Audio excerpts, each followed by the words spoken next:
Anyway.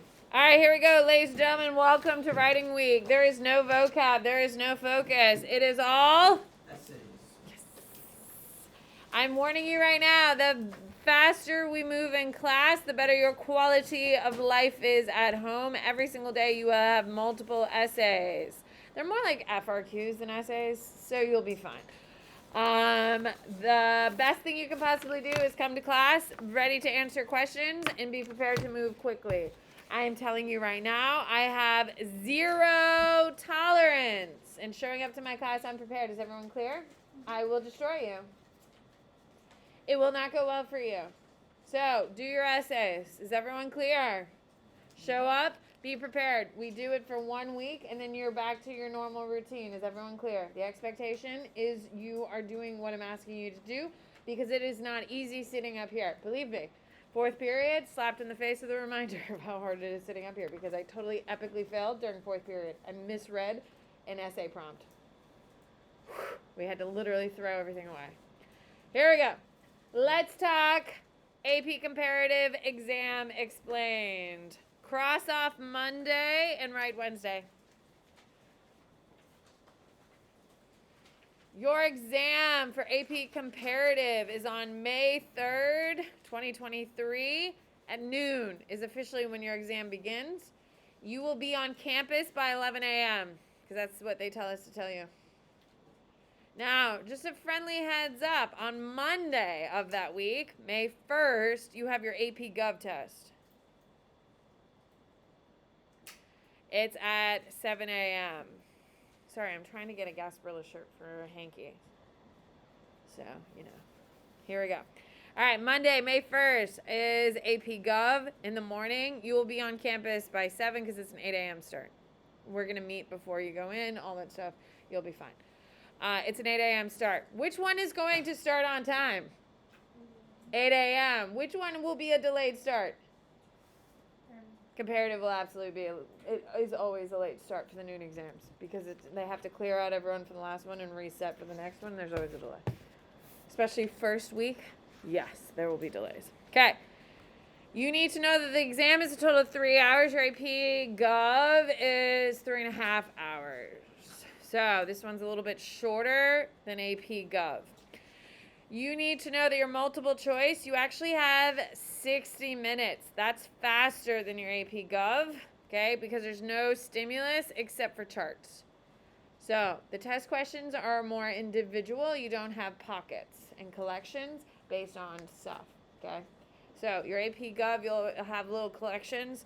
These ones are more independent. You'll have a question about Nigeria, then you'll have a question about Russia, and then you'll have a question about China.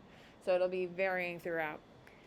Section 1 is worth 50%. Section 2 is worth 50%. This format of 50-50 is the same exact for AP Gov.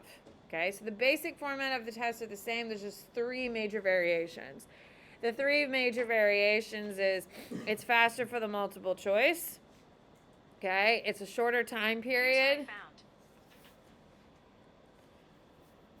The 3 variations, it's faster for the multiple choice. There's a different AP question format, and it's, what was the third thing? I don't know. We'll come back to it. Anyway. Okay, you need to know AP comparative question is different from the AP Gov. It replaces what AP Gov question? SCOTUS, because I can only work on that one. So the comparative question is the only different question. The formats of all of your essays are going to be the same. Okay?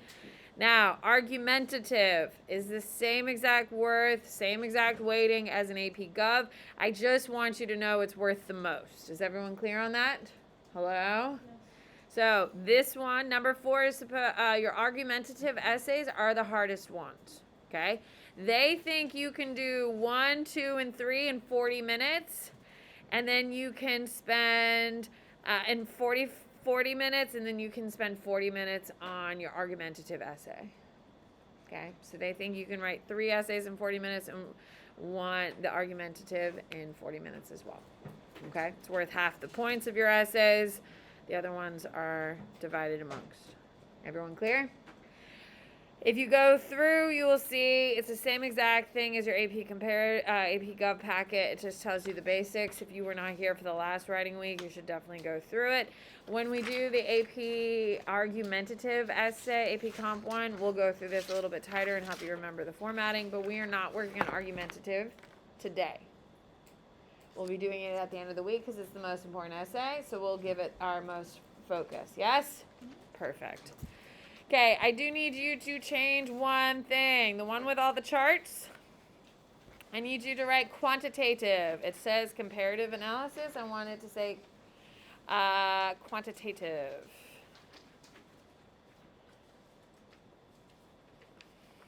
Okay, so on your, I want to say quantitative.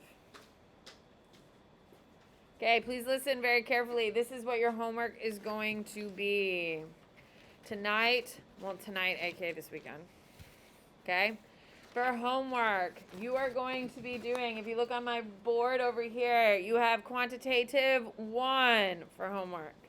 You have quantitative 4 for homework, okay? Under concepts, if you flip through, that is concept. You are doing question number 1, and you're doing question number 7. How many essays do you have total? 4. You have 4. I'm telling you, these are the simpler of the essays because the hardest essay is argumentative. So these shouldn't be too time consuming. In class today, my goal is to write 1 of each, so you only have 2. I cannot stress enough. The faster you think in class with me, the faster you're raising your hand, the faster you're flipping through your notes and helping me come up with answers, the better your quality of life will be when you're at home. Can we agree? Yes. I am not going to sit up here and do the work and carry you with me. Is everyone clear? Yes. Because let me tell you the format. This is your formatting. 4. Okay, this is your formatting. Write this down somewhere. You can write it in your notebook would be a good place. I would write week 21, writing week. Formatting for every essay.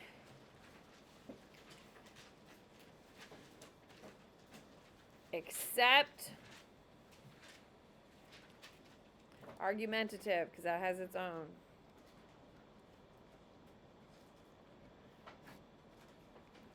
And it looks like this. Okay, so you will have the number, whatever question is, it'll be in this format. A, B, C. Whatever the bullet points are that they want you to have. Okay, first sentence, you restate prompt.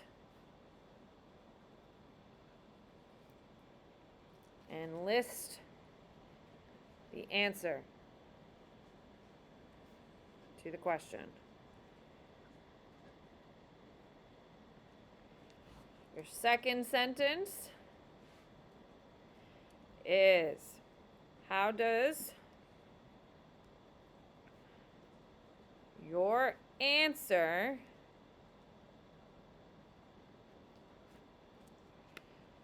connect to the prompt?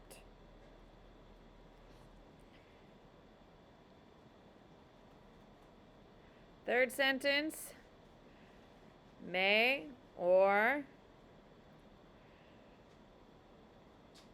may not use explains big picture connections.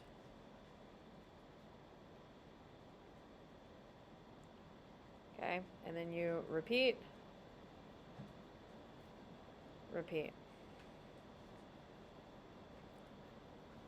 for all aspects. So some of your questions will have 4 parts. You'll have 4 parts, yes? Hello? Mm-hmm. Okay. If it only has 2, how many parts do you need to have? 2. First sentence is always restate the prompt, give the answer. The second question takes whatever answer you gave and ties it back to the prompt. So if it's on civil liberties, what should your second sentence be all about? Civil liberties and how your answer ties to it. Is everyone clear on that?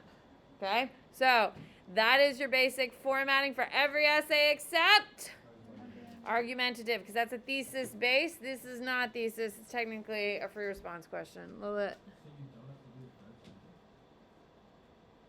You may or may not need to, because a couple times you'll see that I can do it really well in 2 sentences. If I can't get my thoughts done, then you can, of course, go into a 3rd sentence. It just depends on the situation and how well you know your content. Sometimes you can do it in 2. The shortest amount you can do is 2.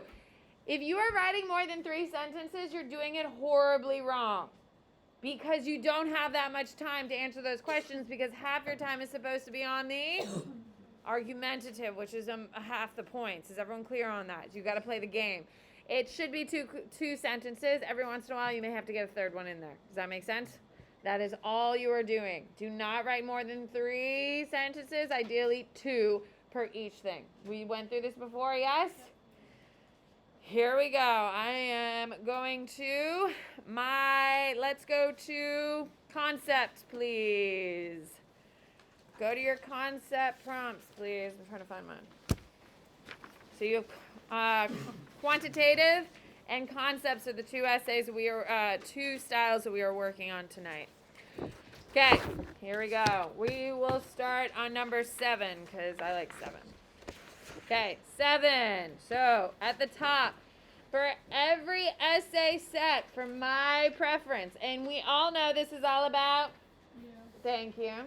I want your planning on one side, your essay on the other side of the sheet. Is everyone clear? So if you have 4 essays due to me on Monday, which you do, how many pieces of paper should you have coming to class? 4. Is everyone clear? 1 side's planning, 1 side's essay. That's the formatting that I will expect coming in on Monday. Here we go. Number 7. Define political legitimacy. Source of political legitimacy for a regime. Explain how a specific factor can undermine the political legitimacy of a regime. And explain why authoritarian regimes seek legitimacy. Now, I just taught you how to write an essay, and you're immediately seeing this, and you're like, wait a second, Bennett. That's okay. Sometimes they do vary. Is everyone clear? Hello? So, we're still going to follow this basic component to a degree. At the end of the day, you have to restate the prompt and answer the question. We're always going to try to tie it back to something else. Is everyone clear? There always has to be an example because that's what they're looking for. Here we go. 7. Let's go. What is political legitimacy? Raise your hand. The faster we move, the more essays I plan and write for you. So flip through your book. Do something active. What is political legitimacy? Matthew. Where people trust the government. Government functionings. Absolutely. People trust government functionings. Absolutely. B, describe a source of political legitimacy for a regime. Okay? So, what would be a source? A source. When we say source, what are we talking about? Come on now. When we say source, you have to understand the words that are in the prompt. Kate, where something's coming from. Absolutely. Okay? The source of who you are as a person is like, are you a religious person? Are you a moral person? Those types of things. So here we go. What would be a source of political legitimacy for a regime? Luke. It's not a bad answer, but you're going to have to really work for it, and there's easier answers. Does that make sense? Lily? Hello. A source.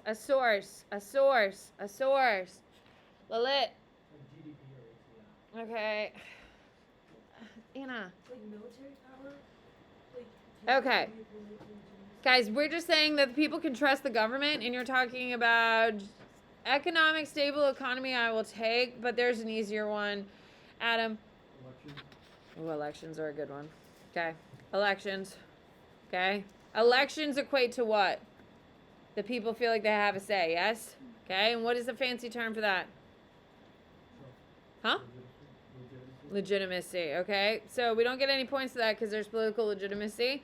Election, show us what, Kate? Popular sovereignty is a bomb answer.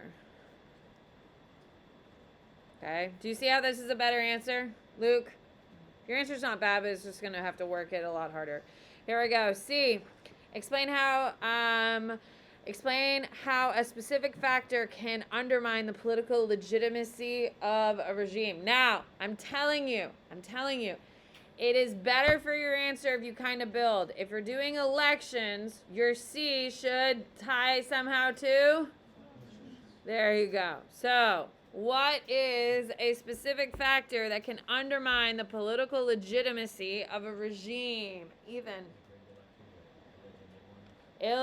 Okay, we don't want to say illegitimate ones because it's like, it's kind of right?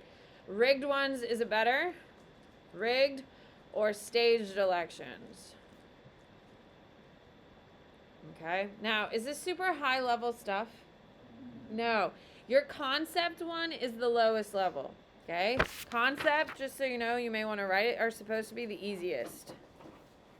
These are supposed to be the easiest. If you look at it, it's just like definitions. Can we agree? And kind of tying them through and seeing the connections between them.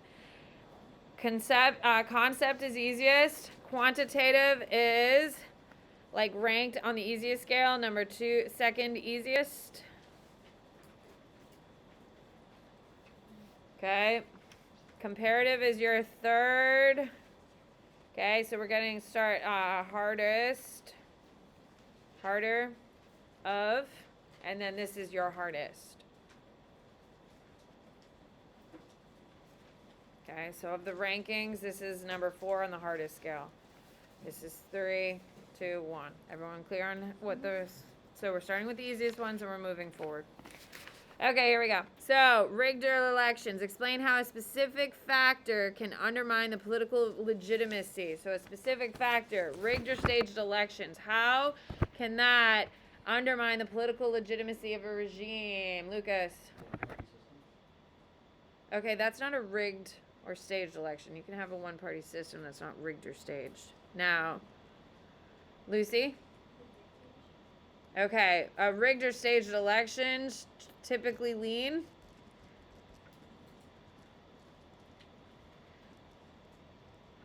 towards dictatorship, absolutely, dictatorship, or that's fine. Okay, so explain how a specific factor can undermine the political legitimacy. So it removes what? It removes the will of the people, yes? That's what it's really tying down to. You want these to kind of crescend together. Easier, and then may add the complexity as it goes through. That is the point. Explain why authoritarian regimes seek legitimacy. First of all, you have to explain what a authoritarian regime is. What is a authoritarian regime? What do we got? Anna? One person dictates the direction of a country with very little input. There you go. One person dictates the direction without input. Okay, so explain why authoritarian regimes seek legitimacy. They use rigged elections. Okay, do you see how we're using information we have to make a more complex article? Now, am I getting points for saying rigged elections again? No, I'm not, because I've already used that term and I'm already getting my point for that. However, I'm using that term to answer the question. Seek legitimacy. They used rigged elections. Why? Why, Scout? Okay, why? How does a rigged election, a fake election, give them more power? Yes. Use rigged elections to create an illusion of access and influence of the public.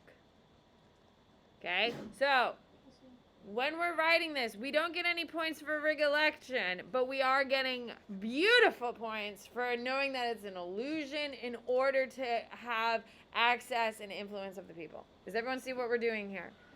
With the concept question, if you can pull it through in a build, that's what score points. So flip it over, here we go. Yes, Luke? Yeah, of course. There's an overlap, and the reason we're together all year is because of that. Okay, here we go. So on the other side, you are going to write concept. Because that's the essay you are writing. Concept style. You are going to write number 7. Is everyone clear on how this formatting goes? What? I don't care. Here we go. Political, I'm going to label A because I'm answering A. Political legitimacy.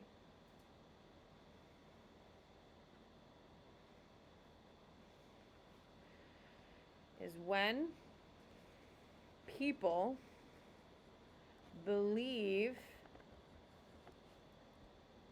the government is functioning on their behalf. Okay, I just took my answer and made it a little bit more sophisticated. That's it. Okay, political legitimacy is when the people believe the government is functioning on their behalf. That's all they're asking, so that's all I'm doing. B, describe a source of political legitimacy for a regime.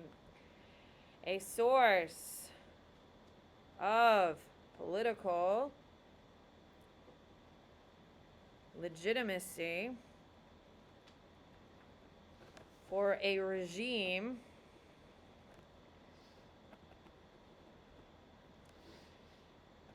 a source is or are is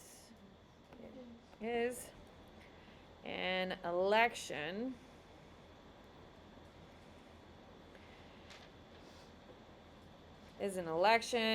that gives the electorate the feeling of popular sovereignty.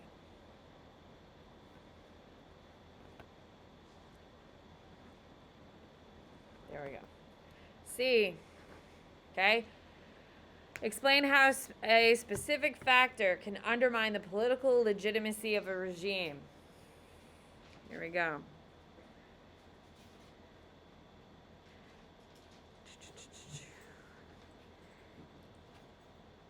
A political regime. Spelled political wrong, just ignore it. A political regime can be undermined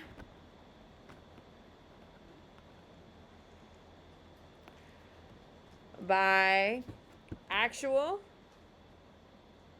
or perceived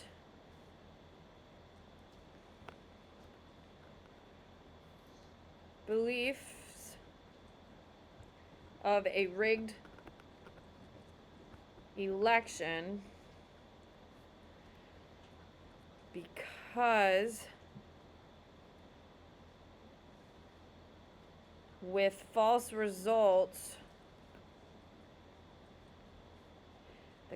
the beliefs of a free and fair election will shake the democratic foundations found in popular sovereignty. There you go. That's a little wordy, but here. Okay, so a political regime can be undermined by the actual or perceived beliefs of a rigged election because with a false result, the beliefs of a free and fair election will shake the democratic foundations found in popular sovereignty. And then you have D.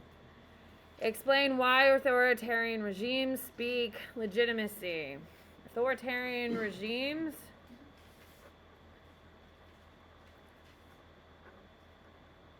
are when one person controls the direction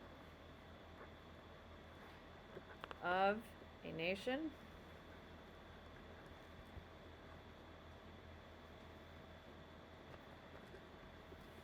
Okay, explain why authoritarian regimes seek legitimacy by including rigged elections,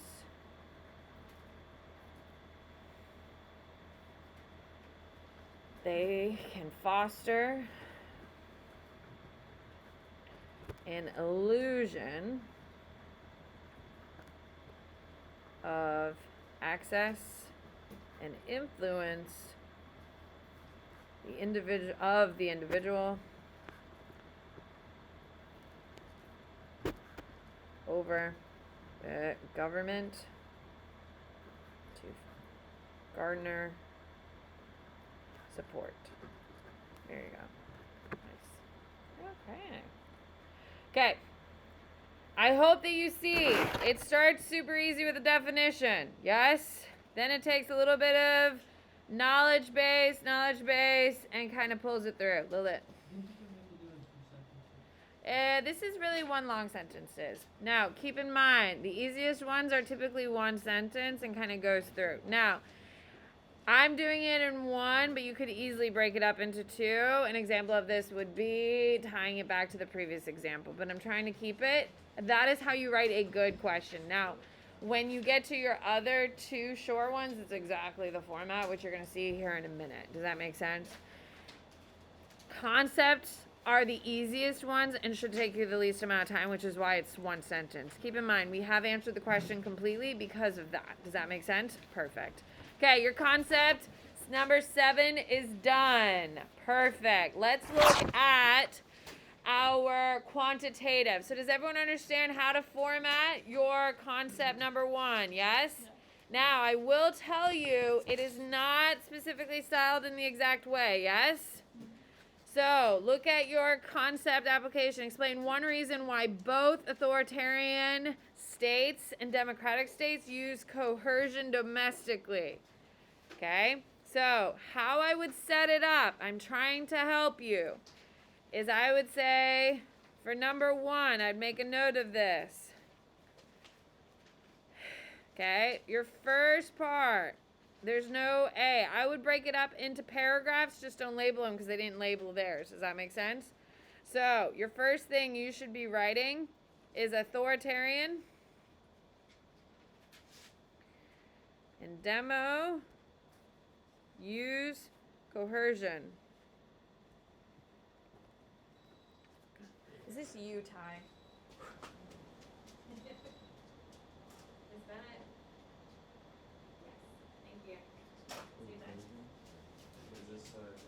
Yes, I'm recording right now.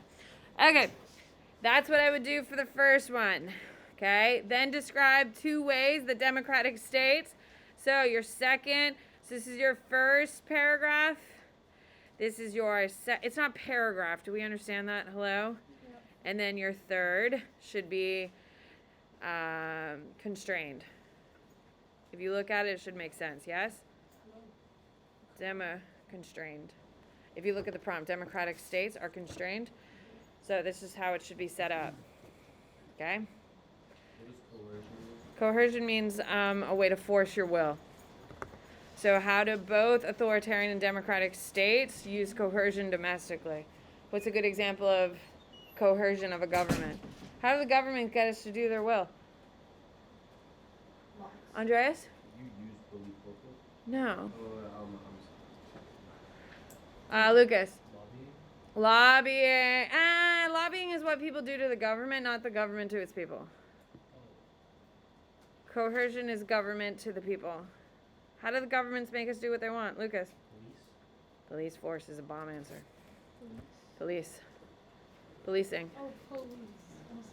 Policing is a great answer. So, why? Policing is a great answer for the first part, and then you can talk about how they're constrained. Hello? Do we have a policing issue here in the United States? What's constrained? Constrained means limited. Okay. That's not what we're doing right now, is it? Let's go back because I want to show you how to do a quantitative. Are we feeling pretty good about your concept? Okay, we even kind of planned out a little bit.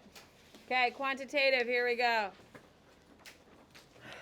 I'm avoiding number 1 because I had a terrible experience in 4th period. You can tell him I said that. Okay, here we go. Should I be brave enough to do 1? No. That's a lot of thinking. It does include a lot of thinking. Okay, here we go. Keep in mind, ladies and gentlemen, the answers for most of the question are in this chart. So you don't need any outside information when you're dealing a quantitative except for the last part. Typically, everything is right there. All you have to do is pull it through. That's why it's one of the easiest ones. Is everyone clear on that? The problem I had during 4th period today is I didn't read the chart carefully and everything blew up in my face because I was horribly wrong with my quick analysis and everything was wrong. A real human error, if you will. We will do better than me in 4th period. 6th period, Sam Bennett is crushing it. Here we go. Political freedom in China, Mexico, and Russia. So this whole thing is about political freedoms. Political freedom ranking. Okay? So if you're number 1, you're the most free. So I'm going to write most. This is where I got screwed over last time. Okay? They're giving you the scales down here. You need to pay attention because your girl didn't. Most free is 1. Least free is 7. Here we go. So which country of these 3 countries is the most free? Mexico. So I'm going to write Mexico here. The red boxes are Russia. And who's the worst? China. Okay? Going through and making sure you understand what the chart says is a key part to doing this. And if you don't read it correctly, you will get it totally wrong. Here we go. It is also a progression. It starts easier, gets harder. Using the data in the graph, identify the country that is the most free in 2001. So, who is the most free in 2001? There you go. So, on my notes, I'm going to write quantitative A, and I'm going to write Mexico. Okay? That's all they're asking. That's all we're doing. Because remember, we have to answer 3 FRQs in 40 minutes and spend 40 minutes on the thesis-based one. So we got to move quickly. Only answer what they're asking, Andreas. Yeah, so all of these are efforts. So we're really Yeah. supposed to be connecting If they're asking for it, they will. You will see as we go through the progression, there is a connection to them. Okay, using the data in the graph, describe the change in data for Russia between 1991 and 2018. So Russia is here. Okay, so it's going from okay to, are they free or not free? They're not free. So what is compensating from Russia doing okay, middle of the ground, to definitely not becoming free? What is happening here? What is happening in Russia? Corruption. Guys, what? Okay.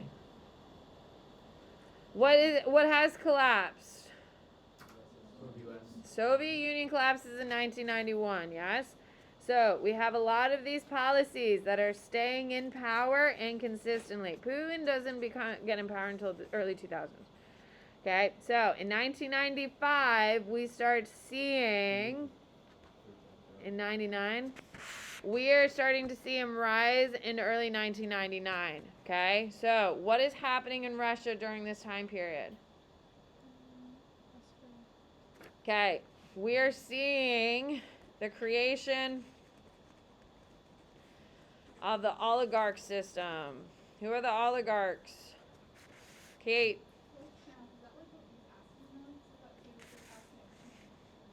Using the data in the chart, describe a change. Okay, you're right. See, I'm trying to get to C. Okay, see? The charts, man. The Russians, what? Get better or worse? Get less free. Okay, perfect. Okay, thank you, Kate. Okay, describe. It's not easy being up here, I promise. Okay, C, describe one example of how a country consolidates democracy. Okay, consolidation democracy. This is where you're starting to have to know. What is consolidation of democracy? What is it, Adam? Becoming more democratic and transparent on government issues. Okay? So, describe one example of how a country. So, if they're giving you a vocab term, ladies and gentlemen, consolidates democracy, you have to define it. I want you to define it. Okay? So, what is one example of how a country consolidates democracy? What is one way a country becomes more consolidated? Luke? Free speech, ladies and gentlemen. Free speech is a great answer. Free speech. Did you say like more elections or something? More elections is a great answer. Absolutely. More transparent elections. All that stuff. Okay. D. Using the data in the graph and your knowledge of AP comparative government and politics, draw a conclusion about democratic consolidation in Russia between 1995 and 2000. Is this the oligarch one? Yes. Okay? It's kind of like the transition. Ladies and gentlemen, you are going to follow this format to answer this question. Restate the prompt unless, like the first part, as it goes. Have a wonderful day. Don't you wish we had a full period together? I hope you enjoyed your pep rally. You did. I heard my sophomores really enjoyed it. Have a good day. See ya. Have a good weekend. Get your essays done.